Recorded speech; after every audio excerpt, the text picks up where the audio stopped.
भगवान कहै छथिन जे तू हमरा सबसे बढ़ कऽ सबसे श्रेष्ठ प्राप्य पुरुषार्थ बुझ।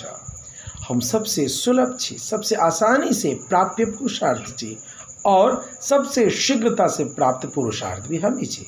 एहिना बुझि कऽ हमरे में मन लगाब, हमरे में मन समाधिष्ट कर।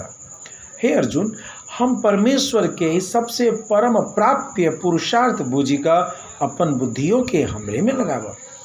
एना कैला से तू हमरे में निवास करबा, अर्थात हम ही एकटा परम प्राप्य पुरुषार्थ छी। एना निश्चय कैला पर यदि तू हमरा में मन लगबै छ तो तत्काल तू बुझ जे तू हमरे में निवास करबा।